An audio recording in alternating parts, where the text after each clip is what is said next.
Yo, my hype right now!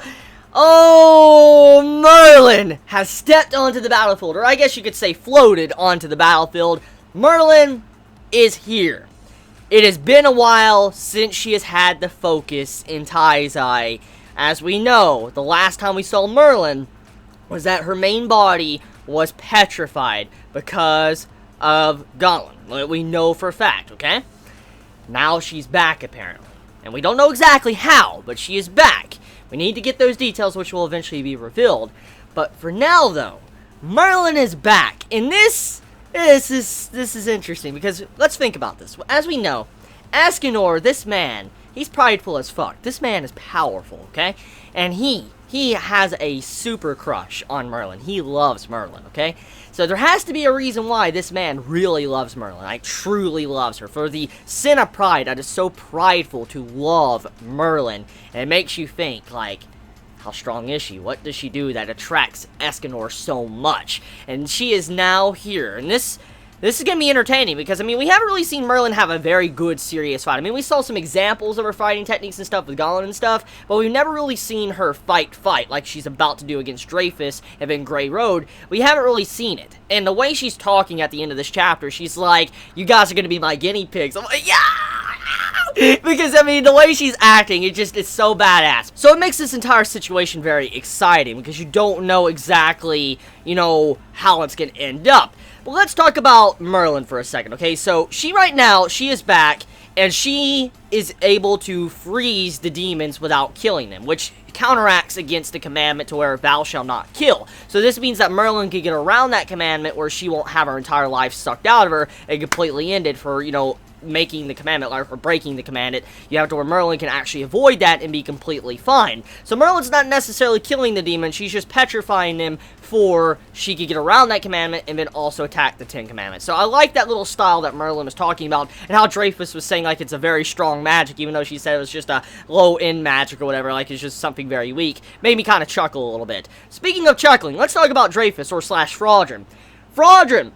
His sarcasm and his snarky nature throughout this chapter was fucking hilarious. Just the way he was acting around everyone. The way he was just like doing this. Like he did this face. He's like, ooh! He's like, yeah, I wouldn't be breaking those pods if I were you. It just accelerates the growth of the demons. I just laughed my ass off when he did that. Like his entire facial reaction was just so freaking good. He's being such an asshole in this chapter. The way he was talking to everyone, putting them down and stuff. He's Bond and everybody. I'm like, yo! Fraudrin, chill the hell out, man. You're actually looking like a badass right now, the way you're acting. So Fraudrin, he definitely was a very good character of this chapter. He stood out to me, especially with the way he was reacting and acting around all the characters throughout this chapter.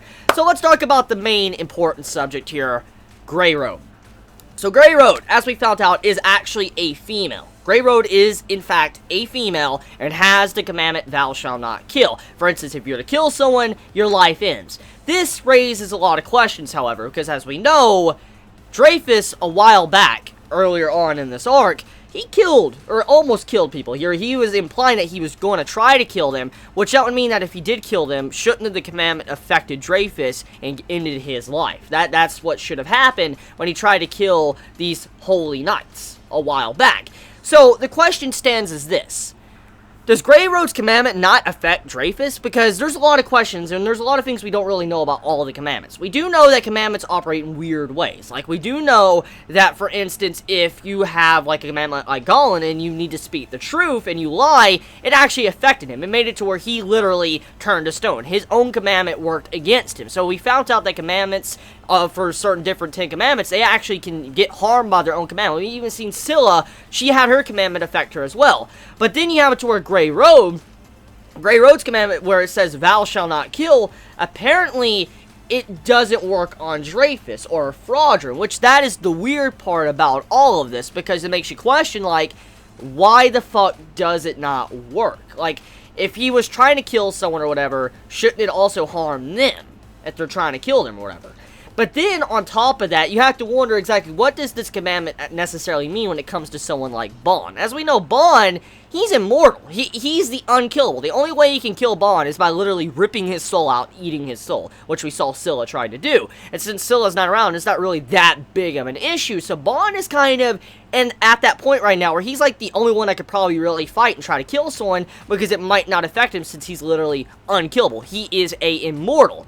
Besides, I guess, Meliodas. Meliodas can come back. So that's the question right now. Like, what exactly is the limitations to Grey Road's ability? Can he, like, make it to where it doesn't affect his allies? Can he actually make it to where it only affects certain individuals? I'm just very curious exactly how this commandment works. We do know if you have emotions that you feel like, you know, you have hatred, you won't be able to harm the 10 Commandments. We found out about this thanks to, you know, Estarossa.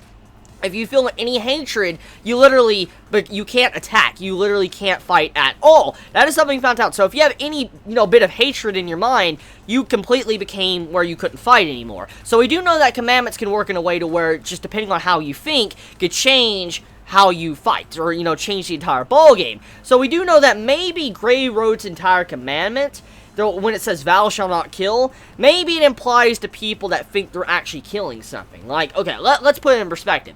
Dreyfus or Fraudulent, let's say that he was to kill, let's say, a human, or let's just say he was to kill one of our characters.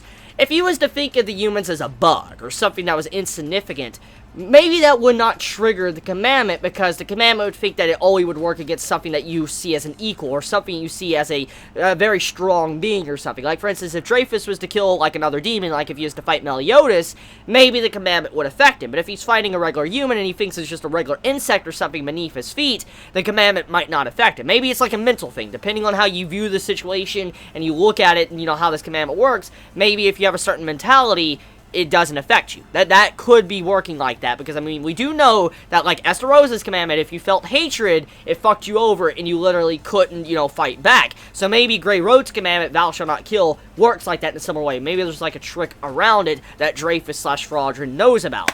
So, besides that, let's talk about the situation right now in this chapter. So a bunch of the different individual side characters have been locked up from the castle, and are now in these little pods that Grey Road is going to be turning into demons. Red demons and gray demons. And this is a very bad situation, because we have some few important characters that's in these pods that will eventually turn into a demon. Pure demons. Not something what Hendrickson was doing in the past, but actually pure demons that literally are like what we normally see in Taizai, like the gray and red demon. So this is a bad thing, because that would mean that these people cannot come back after they've been demified. And so, you have it to where they're tasked with trying to save these kids, or all these people in these pods, before they turn into demons. But if they were to cut the pods, that means that the people in the pods accelerate and turn into demons pretty much instantly.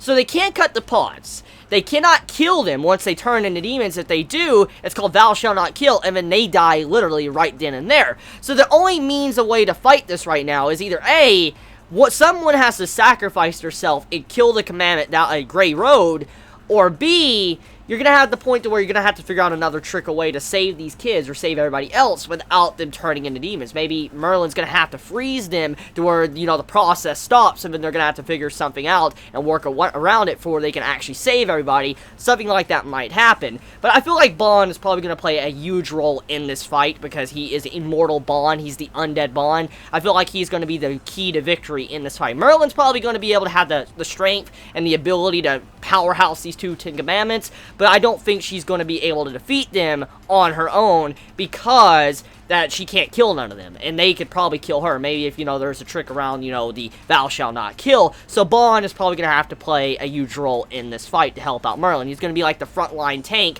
while Merlin is the ranged DPS. Can't wait to see if that's exactly what's going to happen. So overall, the chapter was a very good chapter. I can't wait to see what's going to happen next. It was pretty crazy. I mean, the beginning part of the chapter kind of implies that, you know, Mon and Derriere are dead. That's what the beginning of the chapter implies, too. I really hope they're not dead. I mean, at the beginning of the chapter, like the cover page, it shows, like, supposedly the deceased 10 Commandments. All the commandments that are necessarily dead. And I wonder if that means that, like, since that cover page was done like that, what if they're going to come back in some ways? I mean, we do know the process of revival and stuff is not something new to Taizai. It's been around since the early portions of Taizai. It's not something that's came out of nowhere. So I wonder if, you know, maybe they might come back in some shape or form to fight, because, I mean, a lot of the Ten Commandments have already been pretty much wiped off the map, if you think about it, thanks to Escanor alone, and then now Meliodas wiping out too, if they are in fact dead, and then now with Merlin and stuff fighting these two, it's going to leave barely any Ten Commandments at all left. So yeah, it's a pretty bad situation for the Ten Commandments. I feel like the way that cover page was drawn, it implies that maybe one of them are going to be coming back, or at least all of them are going to be coming back. So you all have a wonderful day or night wherever you live. Please be safe. Chibi out.